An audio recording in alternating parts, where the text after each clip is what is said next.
Hello and welcome back to Critical Reactions. The channel, anyways, we're not doing a reaction today, but we have done some pretty cool reactions this week. As we usually do at the beginning of the year, I ask y'all for some of your favorite songs from last year. We check them out, and at the end of the week, we have a video like this, where I tell you all some of my favorite albums from last year. Now, I like to think that in years past, my list had been rather varied. Some lighter, some softer, some tenser, some darker, some funner, a little bit of something for everyone, despite the fact that, yeah, it is sort of like within the pop, rock, metal area of music, a little bit of punk thrown in there. It's not like it explores everything, but I like to think that I keep the list rather varied. Yeah, that's not going to happen this year. We're going to deviate from that pattern. Not something that I specifically went out of my way to do. It's just I listened to and enjoyed a lot of heavy music last year. Y'all are welcome to speculate why that might have been. There's a lot of metal on this album. There's a lot of screaming on this album, in this video, in this list, and there's even 4 black metal adjacent albums. Yeah, the black metal heads got to me this year, I suppose. I listened to well over 100 albums last year, broke that down to about 37-ish that I enjoyed, and stripped that down to about 20 for this video. 8 of these albums are debut albums for bands, and that just tells me the future is bright. I can't wait to see what these bands are doing in their subsequent albums, given how strong they're breaking into the music sphere. Let's kick it off with some of my favorite EPs though. Starting off with House of Protection, Outrun You All. This album, dude, y'all know how much I love my groovy nu metal and the ear candy that electronic music has, and this kind of mashes all that up. Not all of the time. There's a few tracks on here that are a bit lighter, but there's just some really great electronic metal on this album. And I say metal, it's more like nu metal, alternative metal. It has a ton of like 2000s era nostalgia thrown in there, but mixed in with modern music, bringing the production up to date with samples that wouldn't feel out of place with pop music of the 2020s. While I say that most of these tracks have infectious beats to them and big punchy guitars and catchy hooks, there's also a couple that, as I mentioned, bring the energy down, and one even reminds me of some mid to late 2000s emo when they started to kind of work around with auto-tune in the pop emo space, and I don't know, I'm just super nostalgic for that. This sample, though, is going to showcase their metal electronic mix just because it's so freaking catchy. You thought you what? The fuck do you mean? There ain't no time to rest, and push to the next one, just right as we. You think it's not? Repeat after me. There is no wind that's light, and I got the fucking dog in me.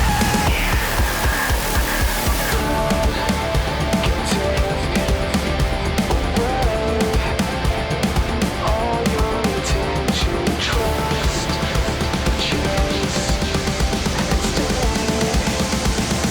All your directions. If you know what you desire, hit 'em once, hit 'em once, hit 'em once.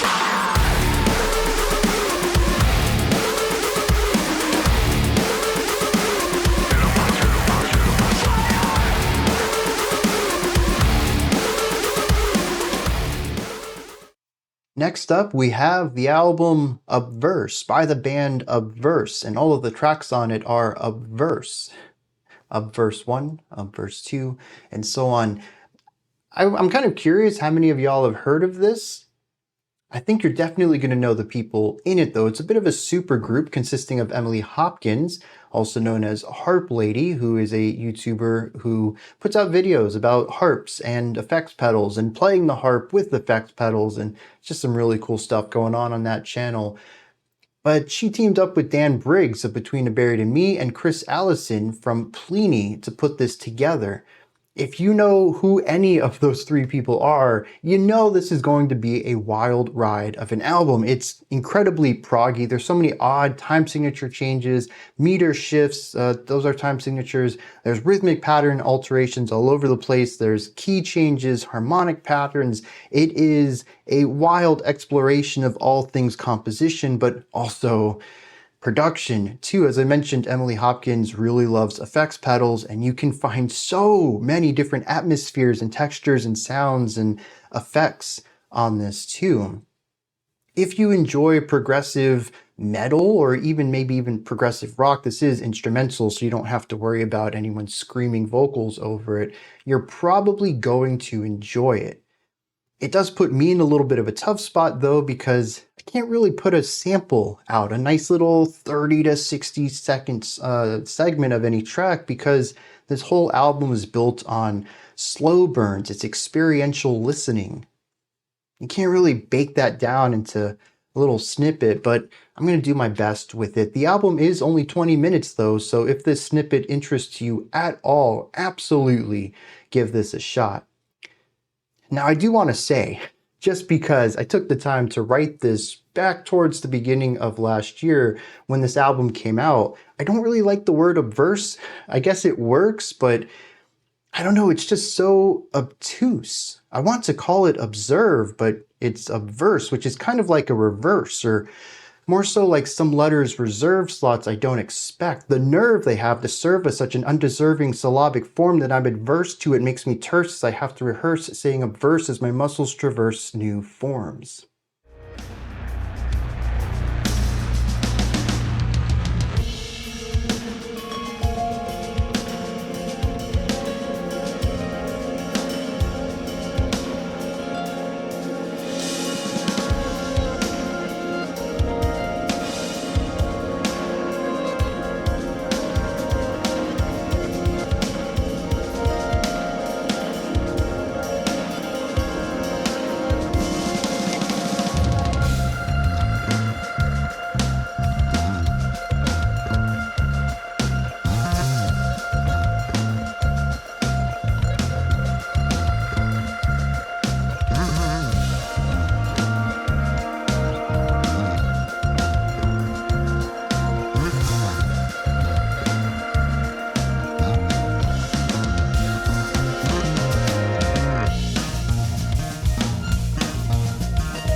Incredibly moving, hauntingly atmospheric, and beautifully melancholic, Dore te Son by Kocaze is dark pop that takes its time and goes through these heavy sounds.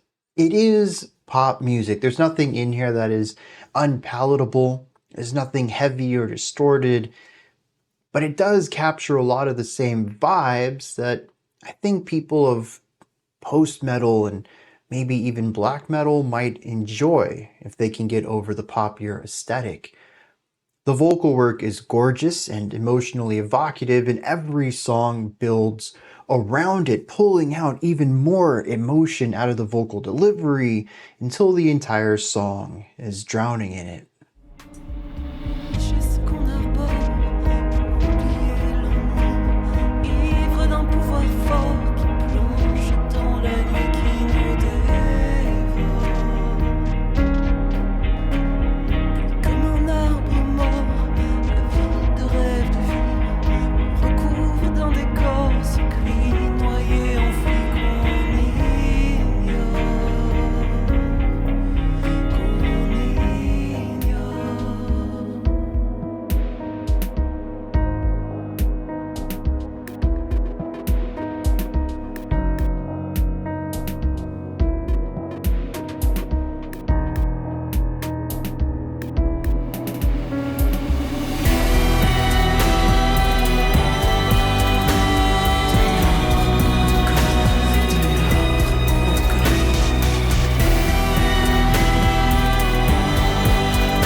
early 2024, NMIXX, an up-and-coming K-pop group, released the first of a trilogy of EPs titled Iron Oxide.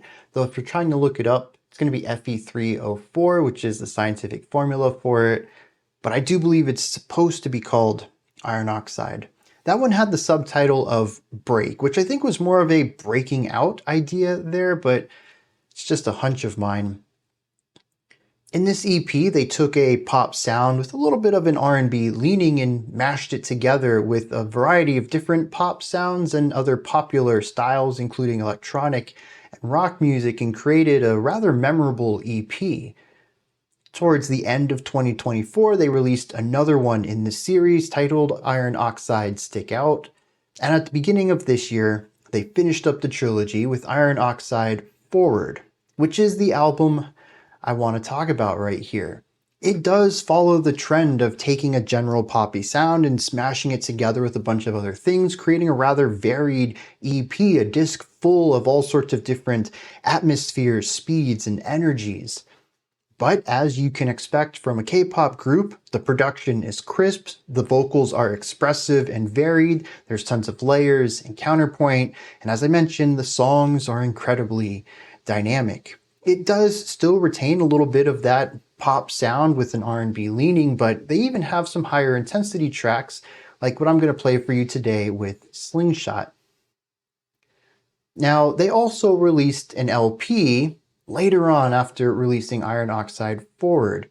It's called Blue Valentine, and I did listen to it, and personally, I'm a little disappointed with it. I think technically it's a solid album, but as a follow-up to the Iron Oxide trilogy, I felt a bit let down with how safe it plays a lot of its sounds.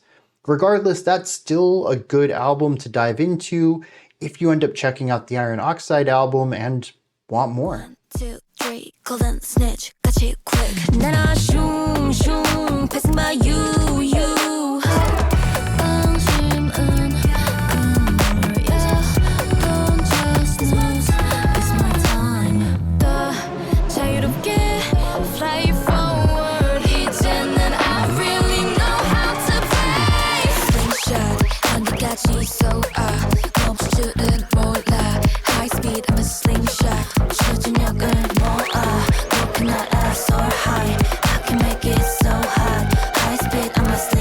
Slingshot 알지 빽빽빽 중이야 봤지 빽빽빽 중이야 No one beats me down, no doubt 멈추지 않아 like a slingshot Usually false, usually slow, usually tall 끊임없이 가속히 위 끝없이 rock Usually false, usually slow Can make it so hard High speed, I'm a slingshot When you start up a new sludgy album, you see it's got a 30-minute runtime and only 3 tracks, you know you're in for a good time. Obscure Sphinx's Imovir is an album that is a deep dive into the explorations of grief and emotional pain explored as open vulnerability evolving into crushing weight. It is a series of lower intensity moments, calm, lightness, evolving, expanding, growing into the most crushing wall of sounds, the pain of the music only further expanded upon by the clean vocals, becoming heart-wrenching screams. It's an incredibly dynamic album, and all 3 of these tracks are slow burns. They deliver heightened emotions after sustained segments of calm or quiet, so it's kind of tough to give a good sample showcase of this, but I do think that the final track, Nethergrove, does a good job of generally showing off the atmospheric metamorphosis and growth that this journey has to offer.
Back at the beginning of the video, I had mentioned that quite a few of the bands and albums on this list are debut albums. This is going to be one of them. The band is Indar. The album is called Unlaga.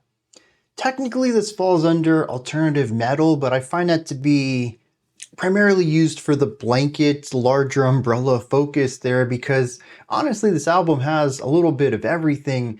There's counterpoint harshes, there's clean poppy vocals, there's post-metal atmosphere, there's driving metal riffs, double-tapped bass solos, emotive guitar solos, genty rhythms, melodic drumming, atmospheric blackened vocals, and even blackened guitar work. It captures a little bit of everything, but the problem is that you kind of get everything once. Each song kind of has its own flavor and flair and style, and they're all done incredibly well, but if you really enjoyed specific aspects of one track, there's kind of a chance it's not going to pop up in another. Now, the album, though, does show a lot of potential. I've spun this album a couple of times this year just because I kept returning to some of the riffs or some of the catchy melodic lines, or even just the emotion of the atmosphere, and I just really wanted to hear that again. I'm really excited to see what they do with the second or third album, though. There's still room to improve here, but it is a fantastic start. No bright was no saves unto refuge. There was no time, do you see it? Head up, I've been tied to the rope so high. Walk me, bling no, you've chosen lonesome, not my voice, salvation, lime, what warm, Cinders into shower.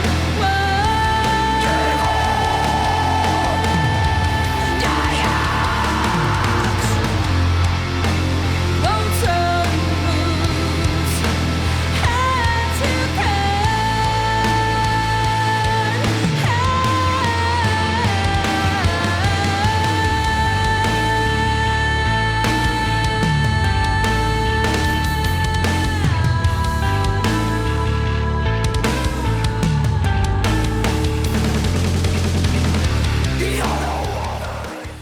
Bleed is another band that debuted last year with their self-titled album Bleed, and the first time I listened to it, I immediately thought, nu metal grunge gaze? I don't know if that's really a thing, but that's where my mind went. This pulls at that 2000s rock feel with the washed out heavy grooves, the reverberant vocals, and even samples and record scratching. It's sort of a blur of a lot of 2000s radio rock smashed into one, a little bit of alt rock, a little bit of post-grunge, a little bit of new and alt metal. Emotionally, it's apathetic yet angsty. There's driven sections that have a lot of forward momentum and groove, and then they're contrasted with lighter atmospheric moments, something closer to a light and Deftones maybe, but if it was mixed with Korn a little.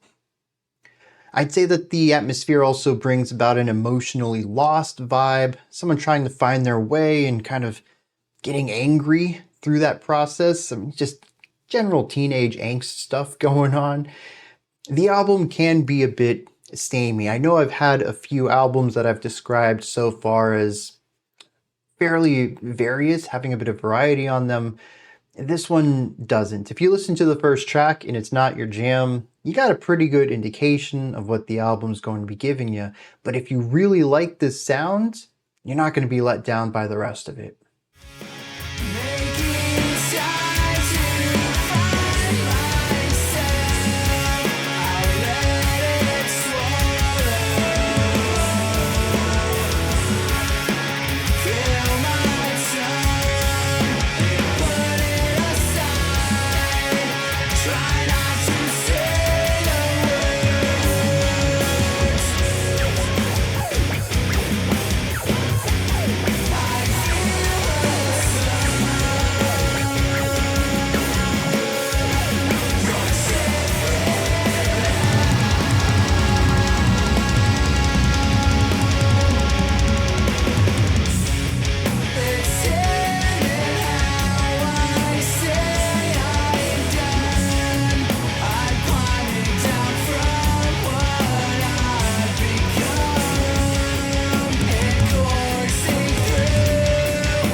Do y'all remember back in the 2000s a pop rock hit called Tangled Up in Me by Sky Sweetnam? It was a bit of an inoffensive pop rock track and did well as far as the charts are concerned, but kind of turned into a one-hit wonder.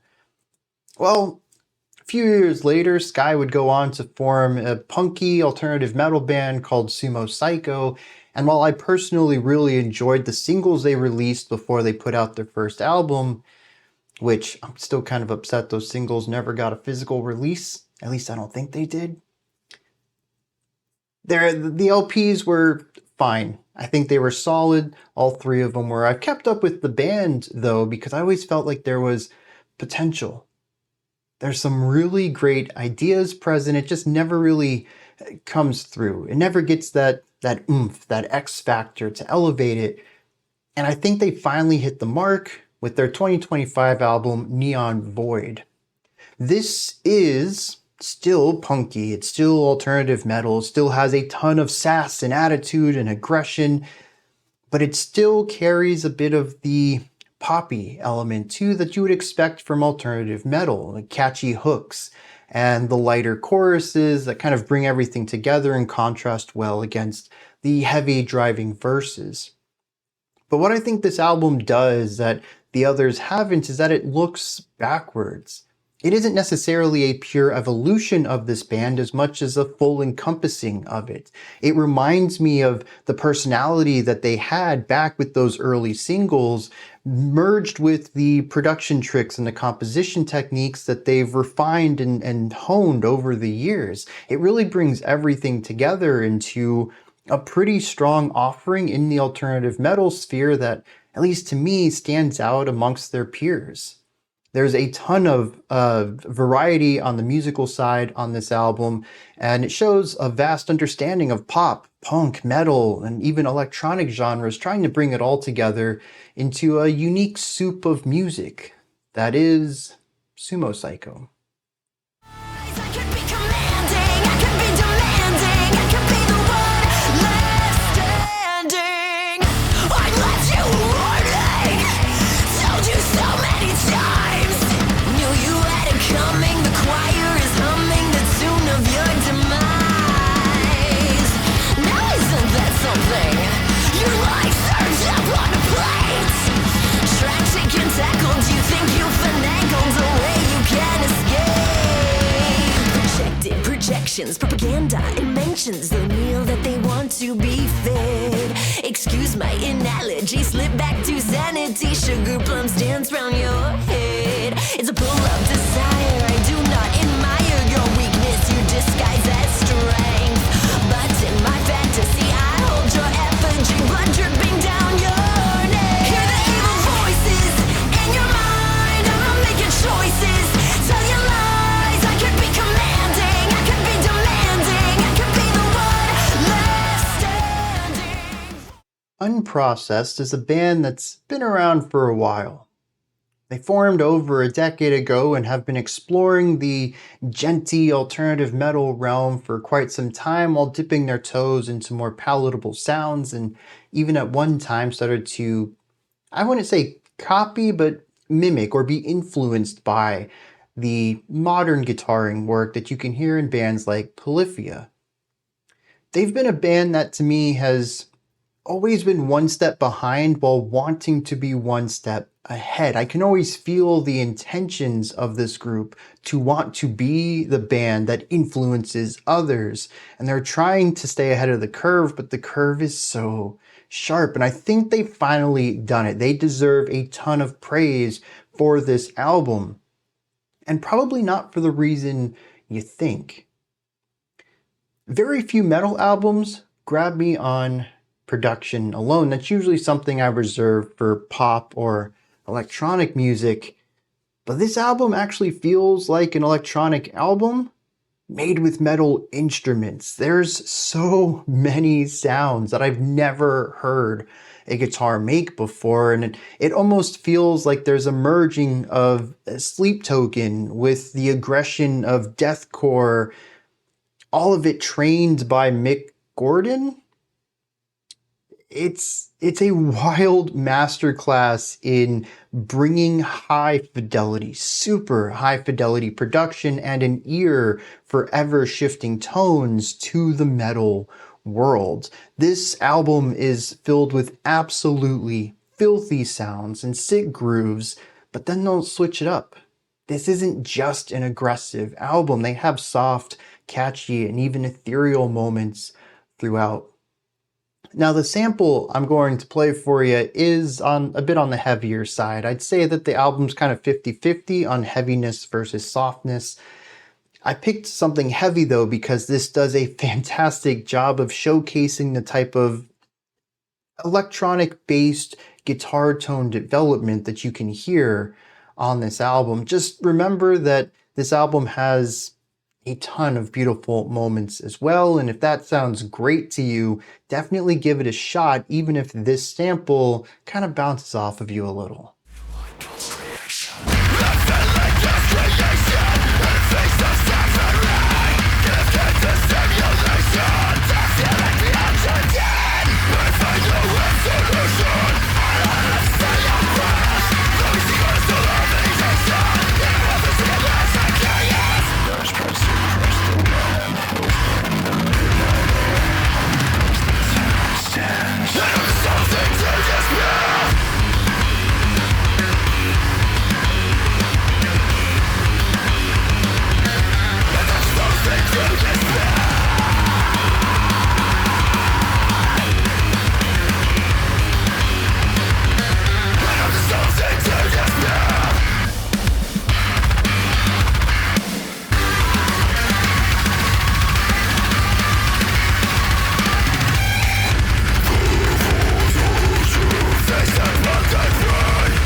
You're not ready for this one. In fact, there's no way I can even prepare you. I have tried to find so many ways to describe this in a way that can actually give you an understanding of what you're about to step into, and I can't. The band is Pyramids. The release is Pythagoras. They're a US band that's mostly known for jumping back and forth between more ambient and drone albums, and then either shoegaze or blackgaze albums. Their releases kind of swing back and forth here. But this album is reggaeton, black metal, shoegaze, dream pop. And it frequently switches between English and Spanish vocals. And no, I'm not making this up. But like, even knowing what genres it covers, can you imagine what that's going to sound like? I was completely blown away when I heard this. And, you know, I kind of wrote it off as novelty. I shared it in a Discord server. I was like, this is bonkers, guys. You gotta check this out. I don't even know if you're going to like it, but you got to check it out. But I just couldn't escape it. That week, I ended up listening to it 3 times over the course of 2025. I probably spun it another dozen times. I kind of forgot about it in the last couple of months. But putting this video together, going back and listening to all these albums to see what I wanted to put in the list, I ended up spinning this like another 4 times just because when it's over, you're like, okay, that was kind of cool. And then like 10 hours later, it's going to be in your head and you'll be like, dang, I got to listen to that again. And it's just so infectious. It's the atmospheres, the melodies, the beats. It's dreamlike, it's hazy, it's texturous, but there's also some really good atmospheres and melodies, and there's a lot of instruments on this, and it's just so darn unique. I hope you enjoy this. And, you know, if you don't, I guess that's fine too. This is probably the most niche thing on the list this year.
Moving on into the heavy art category, we're going to kick it off with another debut entry with the band HØLLS.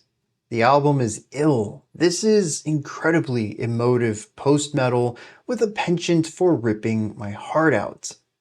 There's a general feeling of pain, loss, and sorrow. It's throughout the entire album. It is a gut-wrenching experience on both the vocal and instrumental layers. The atmosphere just embellishes on what the vocals are delivering, or maybe vice versa. Maybe they just influence each other and amplify the emotions they're delivering.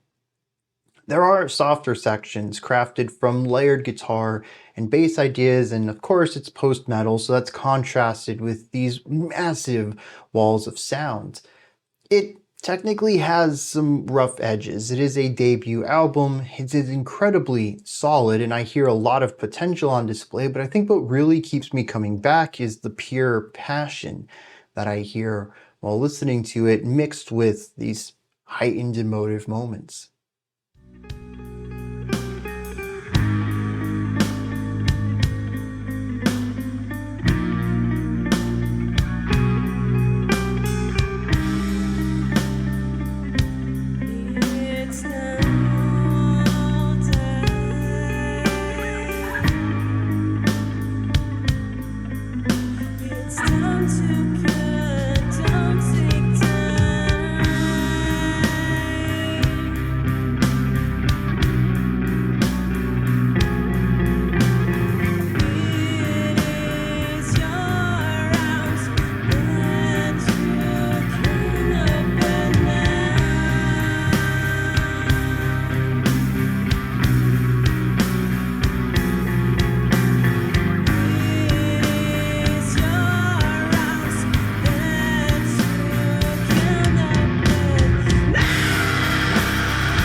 Black metal fans, this part of the video is for you. Both of these next two artists are black metal adjacent. Both are debut artists, and both absolutely captured my attention and my interest.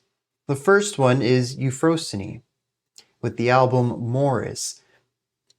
I really liked the beginning of this. It's not necessarily a bait and switch, but it does capture me with tones I already enjoy, such as piano, violin, gorgeous clean vocals, melancholic longing, beautifully dark atmospheres, all of it acoustic though.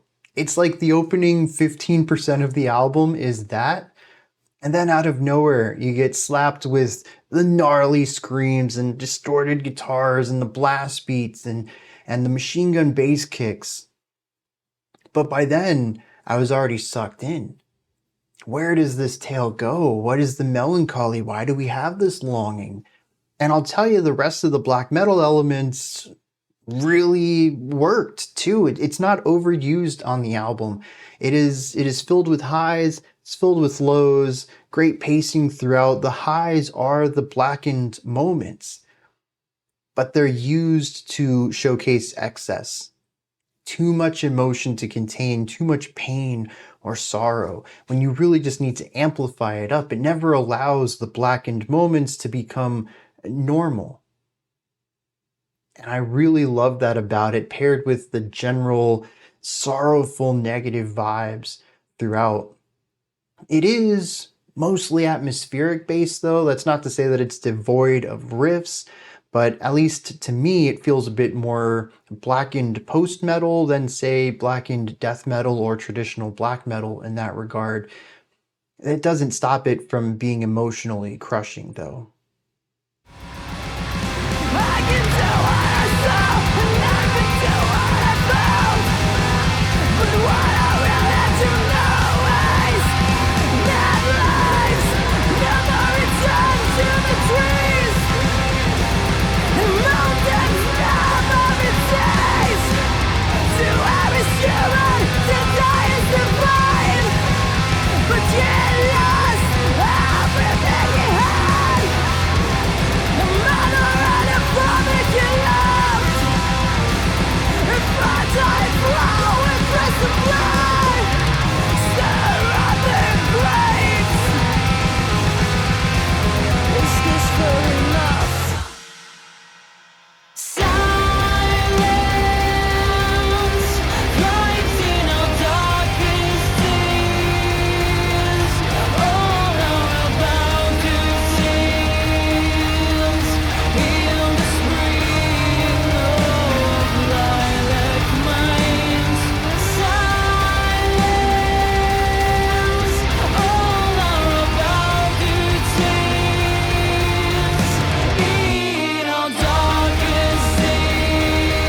This next band is sort of similar.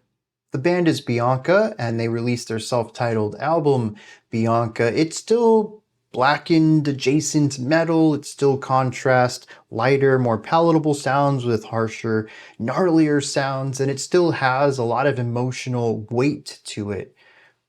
But instead of going for something a bit more atmospheric with a lighter focus on riffs, this one almost borders into dissonant death metal as far as riffage goes, and that's not to say that it's devoid of atmosphere, but it's kind of more secondary to it. There's also some incredibly gnarly harshes on this one that almost border into the realm of DSBM screeches, and all of this can make this one feel, at least to me, a bit more extreme at times. I came back to this album less frequently, but I think it hit me harder when I did. One of the small details I really enjoy about this album is aggression balancing. You'll typically find clean vocals during the blast beat sections and the double bass kick sections, and you'll find the harsh vocals on the lighter instrumentation. It ends up making an album that can move between really low lows, combining the softer sections on both sides, to really high highs, but there's also some nice fluctuation in the middle as well.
To wrap up this category of heavy art, we have an album that I went back and forth on. I wasn't sure if I should add it, because honestly, I didn't really enjoy it.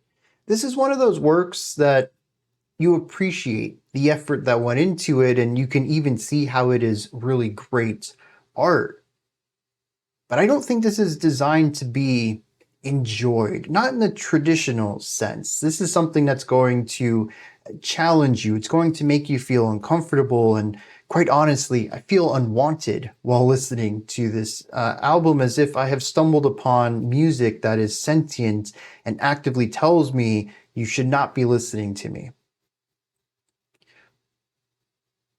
This is Sleep Paralysis's album, Sleep Paralysis. I don't really know how to describe it. Black metal, I think, is the core, but it isn't always hyper aggressive like black metal can be. Sometimes there's jazzy piano bits. There's 2, maybe 3 tracks that have chiptune elements to them, which sounds weird, but it actually really works. Particularly because there's a hyper focus on theming, and I can't really explain that until you listen to it, but when the chiptune comes in, you'll be like, ah, yeah. Okay, that conveys that feeling really well.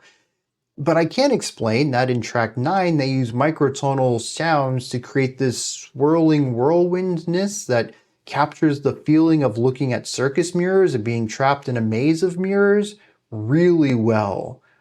And I think that's ultimately what continues to stick with me on this album, is just how creative they are with textures and sounds and production in order to craft the story and narrative that they're trying to, even though it is completely gnarly and not anything I actively enjoyed, I can't argue that this isn't incredibly creative and absolutely delivers on everything it promises.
Imagine an instrumental album that merges the progressive writings of Dream Theater with the oddities and strange structure you might find in a Between the Buried and Me album. Now imagine that instead of 2 or 3 guitarists with a bass, you have 2 bassists with a guitar, and one of those basses is a 7-string. That's Quadvium. This is a masterclass in harmonic writing, in rhythmic juxtaposition, in counterpoint, in I don't even know, harmony changes all over the place. There's somehow they create a groove and a flow through all of this ever-changing sound sphere. It's a sonic landscape that's constantly in flux, but always feels like it's exactly where it should be based on where we have been. It's also a technical masterclass. While the focus of the songs are on the 2 basses, and you will hear a lot of bass solos, duets, counterpoint, and harmonies, the other 2 instruments aren't a slouch either. The guitarist throws down some gnarly shred, the melodies can be gorgeous, and it's just really beautiful to listen to both the technical elements in the guitar work as well as the melodic writing and storytelling. And the drummer, there is no point when you're going to think, wow, this dude's just laying down some metronome work, because this dude drops flourish and melodic drumming around every corner. He is just as much as a part of the musical conversation as the 3 obviously melodic instruments in the group. There's tons of chunky rhythms in here. It's groovy. There's lots of cool time signatures if you're into that side of the progressive stuff. Harmonically, it's all over the place. There's so many emotions and note intervals and chordal movements and modes and key changes. And it's incredibly dense. It demands your attention at every moment and rewards you for actually paying attention and listening to all the twists and turns, because it does makes sense when it's done. Every decision, it's like, yeah, that's not where I was expecting it to go, but it makes a lot of sense to be here now based on where we have been. And it's just a real treat to hear how easily this group can shift between gorgeous melodic writing and face-melting riffs.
Despite coming out back in May, I didn't get to Sincerely by Uchis until December during my break, and it's one of those albums that just hits you at just the right time, and it's that perfect kind of mood that you want to be in, and maybe it's not something that's always going to click with you, but at that moment, it's phenomenal. And that's what this ended up being for me. This album's like a really good mixed drink. It goes down smooth and leaves you feeling a little looser, more comfortable, a little warmer. It's a sultry album. It's incredibly gorgeous, but it is also minimal. And I think that's what adds to the allure of it. It is just the bass, a little bit of a drums kit, some synth, and then the vocalist. The instruments build a light, soft atmosphere for the vocals to reside within, and the vocals are often soft themselves. It ends up feeling very soulful, very ethereal, very intimate. It's just a very light album. And that's kind of it. It does what it does well, and it's really easy to get lost in the mood of all of this. I know a lot of my choices up here are for albums that have a lot of variety or a lot of technicality and things that I can point to and say, this is why it's objectively interesting. This album kind of doesn't have that. It is on the simpler side, but it also knows what it is, and it locks into that and delivers a phenomenal experience that's very easy to just get lost in the mood of. And when the album wraps up, you're left wondering where the last hour went. Dive into your tears and swim the deepest seas. My baby, ain't nothing in this world that means more to me. Not anything. And just as constant as the air I breathe, I'd do anything to keep my baby safe, whatever it takes. Love is a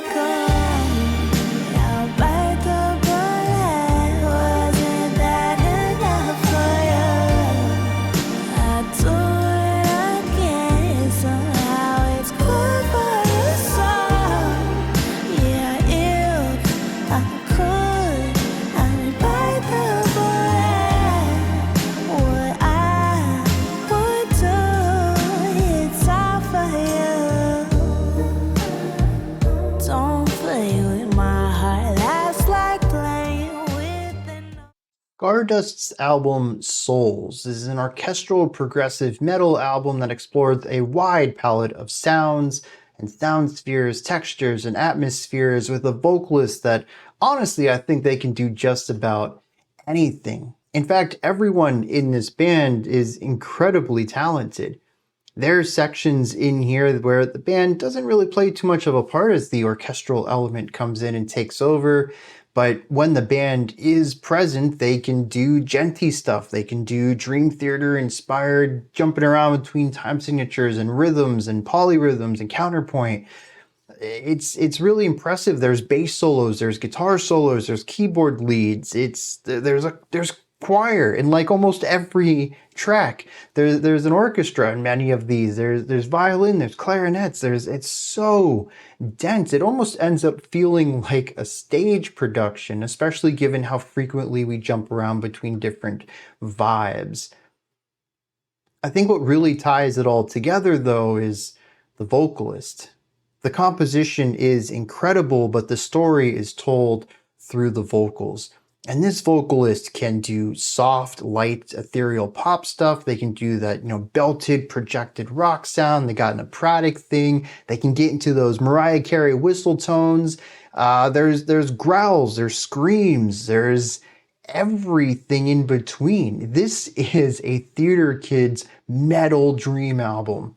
And I think that's why I continue to come back to it. And that's just on top of the fact that it is incredibly gorgeous. From moment to moment, there are, metallic face melting sections to it too, but there's also this constant exploration into beauty, into complex harmony, into layering and melodic devices, and everything just comes together into this giant complex clockwork album where somehow everything fits together despite all of the moving parts, and it's just so good to listen to.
Now, it's not too often that I describe a jazz album as vibes or mood-based, but that's what we're getting here. This is a gorgeous album that focuses on consonant harmony pretty much at every corner and uses jazzy sounds to mix with R&B, soul, and poppy structures and vocal work. It all comes together into this nice smorgasbord of ideas that creates stuff that is slightly challenging but incredibly comforting throughout, and I think that really is what draws me to it. It nails a sort of calming atmosphere that most albums either just miss because it comes off as cheesy or insincere, or they achieve the sound but everything else just isn't quite interesting enough to support that calming atmosphere. And this gets everything.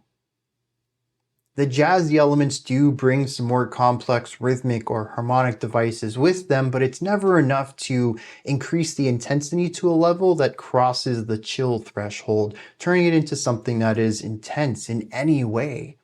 Aside from the final track, which is just an extended solo, most of these tracks have short solo sections or sometimes none at all, but when they are present, it acts as a bit of a slight contrast, rather than a dynamic shift away from the poppier ideas that are paired with the jazzy soundscapes.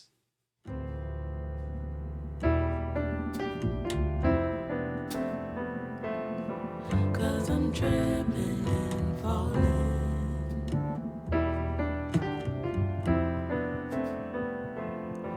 Cause I'm tripping and falling.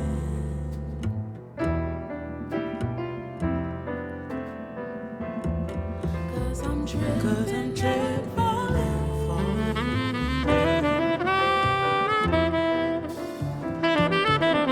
Cause I'm tripping and falling.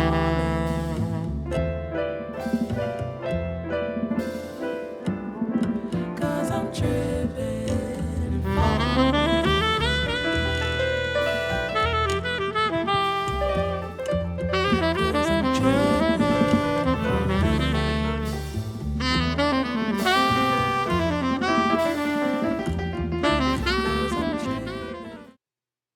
Pinkshift is a band that I've been paying attention to since 2021 when they released their debut EP, Saccharine.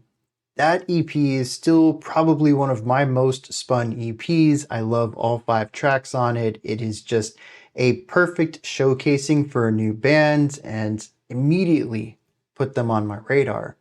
In 2022, they released their first LP, Love Me Forever, but moved away from that pop emo sound they started on into something a bit more post-hardcore, kind of keeping the same punky energy, but shifting into some harsher tones in some areas. bringing a bit of aggression to the table. This LP, Earthkeeper, that they released last year, continues this evolution of adding a dash of more intense tones. Overall, this one peppering in a bit of alternative metal and grunge to the generally punk sound. What I really enjoy about this evolution isn't just that the band continues to find ways to redefine who they are, but that it always feels authentic. It never really feels like this band is chasing trends or trying to be something that they're not, trying to change up their sound in order to court more fans. It always feels like this is them. Listening to the vocalist style evolve over the course of their career so far, listening to the way that the riff writing's been altered and the way that the drumming has expanded. When you listen to some of their singles and EPs they've put out between their 2022 album and 2025, it feels like a very natural progression to get to where we are right here. And despite all of these little bits of influence all coming together, the album ends up pulling it all into a single cohesive form. And I think a lot of that comes down to, again, that authenticity, but also their charisma and energy. At every single moment, you believe that this band completely backs everything that they do. Every moment is not wasted. That's a weird way to word that. No moment is wasted. There's always a focus on delivering charged lyrics or driving composition or dense atmospheres, just something to keep the song focused and moving towards their goals. The album does ramp down a little bit towards the end of it. Focuses more on vulnerable topics, and so the music kind of trends downwards too. But again, I don't think it loses heart or loses steam coming into the final few tracks. It just takes a moment to open up, and I really appreciate that about it. Solitude is the temple I come to play. Close my eyes and let it wash away that feeling that there's not enough. You're all I hear becomes divine, and you never want, you'll always have. Reincarnated, here I am, everywhere and in everything.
We're going to wrap this up with the debut album of Violent Vira, Lover of a Ghost.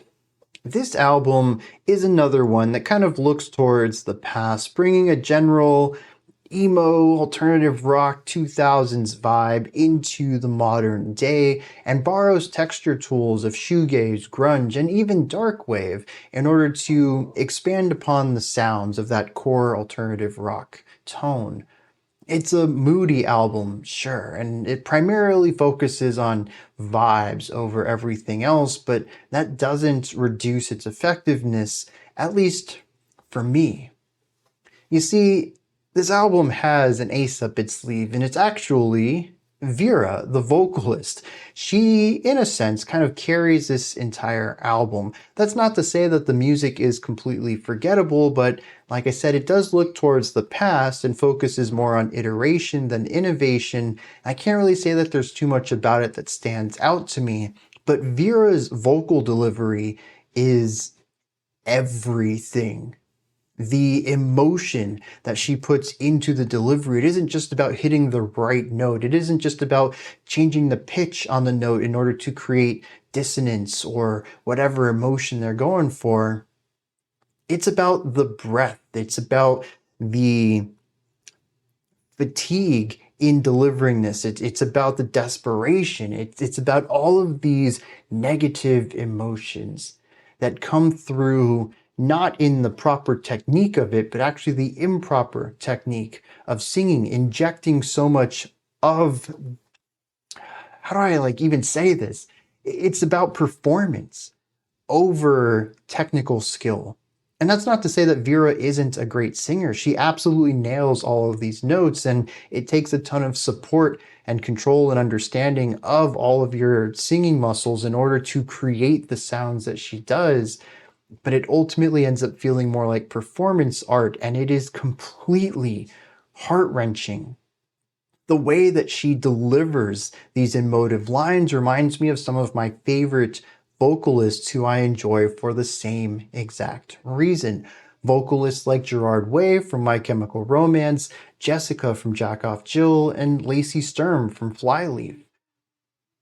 This album just works for me. It grabs me no matter what I'm doing, and I forget about everything else, and I just lock into the album until it's over. There's no breaks. I can't stop it. Once I begin the album, I'm in it for the entirety of it.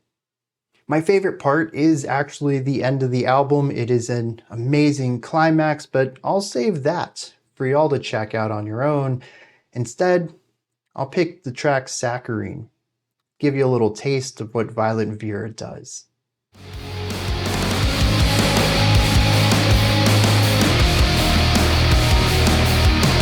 Bring all the sinners to me. I will tear out my limbs for your face. I promise the bleeding is fine.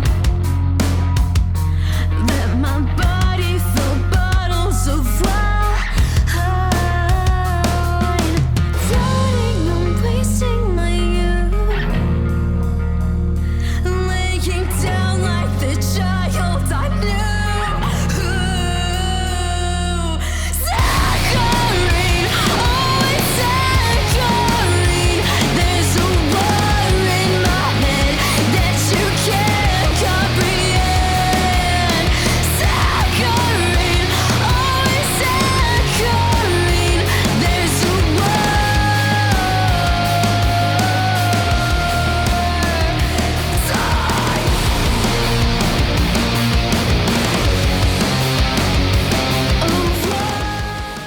And those were my top 20 albums of 2025.